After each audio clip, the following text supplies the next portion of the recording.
Internet security, protecting your children on the web. Introduction. The web can be a dangerous place for children. Website owners are generally protected against censorship, in the US at least, by their freedom of speech. Preserving that freedom is important, but as parents, we don't want our kids visiting vulgar places on the web or being exposed to pornography at an early age. There are certain aspects of their personality that we would prefer remained innocent until they are old enough to know what the material is, its purpose, and how things work in the adult world. In general, if you wouldn't want them to see it at daycare or at school, then they should be blocked from viewing it on the web. The biggest problem for most parents is that the kids know more about electronic devices than they do. This means that even if you buy the latest router with child protections, you might need their help to set it up. As a result, the first point of this article discusses that situation, and in general, working with your kids so that they understand the rules of usage. You may even enlist an older child to flag things for you that might be inappropriate for younger siblings. Internet security might seem like a terrifying task to those who aren't very computer savvy, but have no fear. In this article, I'll show you what to look for so that you will have a primer before you begin shopping for security software and devices. Some of the information doesn't involve electronics at all, but rather education about safe social media interactions to keep from compromising the security of your household. There are also some basic precautions that are self-enforced, and everyone should know what they are and what the dangers are in not using them. I'll go over them in this report and leave it to you to discuss the importance with the young ones. Or you can let them read the report. Any device, be it an Android tablet, an iPhone, a laptop, or whatever comes next, usually has software available that can protect young eyes from the content that is allowed to display on the device. Some of this software is general and blocks from a database of websites which you can modify over time. Others go so far as to limit specific content from anywhere, such as social media posts and instant messages that may contain inappropriate information. While this report doesn't cover every program on the market, I'll give you a starting point to evaluate software features so that you can choose the right program for your family. These days, routers might be considered a dime a dozen, even though they usually cost upwards of $50. When buying, most people focus on the range of Wi-Fi accessibility and the maximum speed that the router can stream online data. We look at how many devices it can support, but there's another feature that you should be looking for if you have youngsters in the house. Some routers come with their own internal software which can both monitor and limit internet usage. I'll discuss some of these features and how they affect your family. Monitoring and limiting accessibility. The process of internet monitoring starts in the most usual of parenting places, with discussion. Make your kids aware that there are scams everywhere, and anything they see while surfing the web isn't to be trusted. People lie.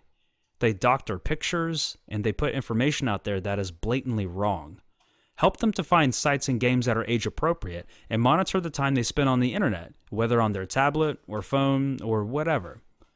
Make time slots during the day that they can use to research homework. These times can be when you, another adult, or perhaps an older sibling is around to monitor their activity. Make sure that they aren't looking at anything they shouldn't over their shoulder. This obviously isn't going to work as well for older kids who want privacy, but for the younger ones, they might prefer spending time with you while surfing. The easiest way to limit access is by removing the devices when they aren't to be used. Make a point of knowing when they are using the internet and what they are looking at. One of the best ways to monitor the activity of older kids, both on the internet and in real life, is to friend them on social media and make sure that you are receiving any updates they post. There's a new form of social media that seems to come out just about every month, so you may end up with a lot of accounts, but even if you aren't interested in using the site yourself, you should at least be there to see what your kids are doing in their public profile. Internet safety as a mindset. There are some basic rules that apply to all of us, whether it's a child who doesn't yet understand the dangers of the world around them, a teenager who is constantly trying to skirt the rules, or yourself. A security mindset online is important now more than ever. Daily, I see people making posts on social media telling everyone on their list where they're going to be and at what times. You can check in with most devices if you are visiting a new place. While these things can be a nice way to stay in contact and alert your friends as to your whereabouts, they can also be dangerous. If a thief is following you and your family on social media, you're broadcasting when you won't be home, letting them know your schedule and your home's most vulnerable hours. Does this mean that you shouldn't check in at all? No. But you need to decide what is best for your family and what kind of information should be shared. Don't post pictures about your new safe and how you installed it. Don't advertise when you will be leaving town for the weekend. Wait till you get back from vacation to post pictures. When meeting anyone online, there's a potential security risk. Social engineers will get you talking for the sole purpose of figuring out the best way to scam or rob you. Don't give out your address, your phone number, or the name of your kid's school. This is probably the most important mindset topic to discuss with your children. While meeting people online is a thing nowadays, there's no reason to let your guard down. If you meet a stranger in real life, are you going to tell them where you live right away? Sharing too much information with anonymous people over the web is dangerous. Talk about things broadly, rather than giving specific information about your family. With every request for information about you, ask yourself, does this person need to know this? Use a nickname in chat rooms. The internet is a place of anonymity, so keep your conversation secure by using a false name in public forums, chat rooms, or online games. Don't use your full name in any forum where potentially anyone could see it. And just like social media, limit your personal information. Your name rarely has anything to do with the discussion. Some sites are going to request your personal information, but almost all of them give you the option of how much you would like to share publicly. Check all the settings and filters before using the site, and if you can't figure it out, then contact customer support. Safeguarding your devices. As your kids grow, internet usage becomes more and more inescapable, and security online becomes more important than ever. Restricting access by looking over the shoulder becomes less of an option. You need a better solution in this ever-evolving world of technological advances. The simplest answer typically comes from new software. The government is going to have a hard time regulating internet content to preserve our freedom of speech and expression. But companies understand that parents don't want their kids seeing everything out there, and they know that parents are willing to pay for extra protection.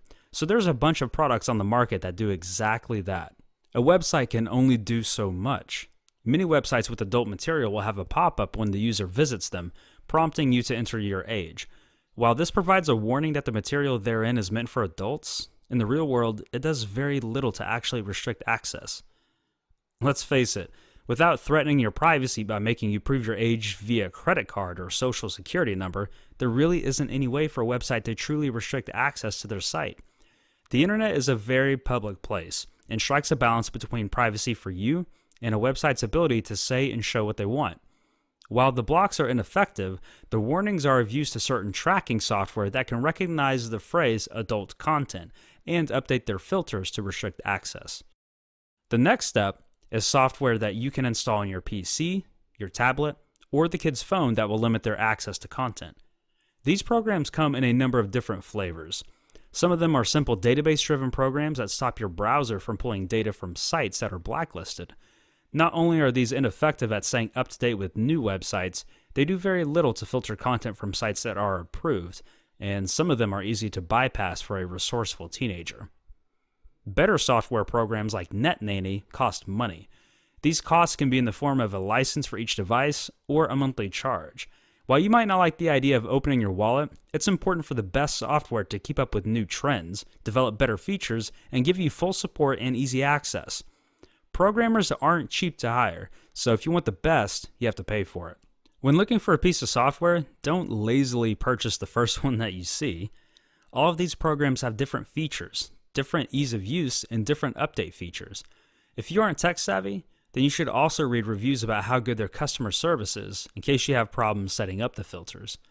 One feature you should look for is if you can set up internet access and restrictions based on what time of day it is. If you work from home and the kids are at school all day, you might want a system that allows access to information during the day, which can be restricted at 2 or 3 o'clock. As soon as the kids get home, the security features are back in place without needing to change any settings. Most applications that do this will also include a feature to turn off all access, so you can limit how late they stay up surfing. Blacklists are a common feature on all monitoring software. If you come across a site that your kid shouldn't be viewing, you can update the software to block the site. Instead of depending on a blacklist, many programs now contain content filters. The program will scan every site as it is accessed, looking for vulgar material and restricting the individual page. Some software even comes with features that limit explicit social media posts from being seen. If your kid has a favorite short story website, the software can block individual pieces of erotica without limiting more innocent stories. There are even some that will scan any post your kid makes to social media and alert you if they are swearing or putting up their own offensive content. They can even allow you to block the post.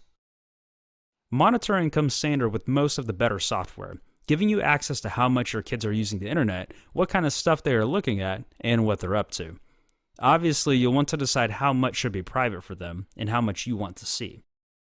There's a bazillion options out there when it comes to security software. Discuss the options with other parents, do research on sites like PCMag.com, and discuss the features that will be applied with your kids. Remember, if you're going to apply filters, then they need to be applied on everything with access. That means phones, tablets, the family computer, laptops, etc. If there are a lot of devices in your home, you will want to look for a plan that lets you get a bundle of licenses for a reduced rate. Each license is typically only good for one device. Selecting a router to limit access. Routers these days offer the same kind of internet protection as the software used on the devices themselves, but they block access for the entire network. Network routers with these capabilities cost a little more, but if you want to keep the entire household safe from streaming unwanted content in a more overreaching way, they can be the best solution, especially after you add up the price of individual software for every phone and iPad. They also guarantee that playdates won't be accessing vulgarity through your network. Phones can connect to the internet through the phone service, of course, so you won't be able to block all of the bad stuff by upgrading your network router, but at the very least, you can severely limit what your child is seeing, even when their friends are over. Routers aren't going to have the same advanced features as device software because the router is a different type of machine, but at the very least, you should be able to keep age-inappropriate material off your home network. The settings on a router can be a bit more tricky to access. Some features to look for are the ability to allow content to certain devices through the MAC address, which is printed on the barcode label on the rear of your laptop, so you will be free to access all of the internet, even if your kids can't. The usage is redundant, however, as you can piggyback the new Wi-Fi on your old router. Change the password so the kids can't get on the unrestricted Wi-Fi while having a monitored device just for them. You can also use the monitoring software on the new router not only to see how much your kids are using the internet, but frequent checking will let you know if the neighbors are stealing your internet connection. You should be able to see every device on the network at any time. Routers don't have the same social media monitoring that software can have, but this might improve in the future. If you're thinking about this general solution to putting a barrier between your kids and the biggest blacklisted sites, the Netgear Nighthawk is a good solution to check out. Remember, the next time you go shopping for a router, check out more than the speed and range of the Wi-Fi. There's a lot to consider, and it's probably best to read reviews online before going to pick up a product in store. They can't print all the details on the box. While some come loaded with security features and new parental controls, you might need to open your wallet a little wider to get them. Conclusion thoughts. There are numerous solutions to protect your kids from some of the obscenity that riddles the internet, starting with education and discussion, and going as far as playing Big Brother to make sure that they are safe. In general, the best solution is to apply everything in this report to some degree or another. Weigh price against features when selecting device software. Become educated about internet safety, and educate your kids about the dangers of information sharing. Play a role in their online life, whether through friending them on social media or asking them about the kinds of things that they're doing on the net. If you can't afford a fancy new router, ask your ISP about controls they might have in place to block content coming into your house. With the speed that the technological world is moving, things are going to continue to change. Restrictions are never going to be 100% foolproof, and being smart about what you share publicly will remain a requirement. New technologies are going to emerge to make your monitoring and in-home protection against smut easier. Stay current, be diligent, and protect those innocent eyes from things they shouldn't be looking at. In the end, it all comes down to you. I hope this report was helpful and informative. The services listed are only examples, and there are hundreds of products out there to protect your family. Do your homework.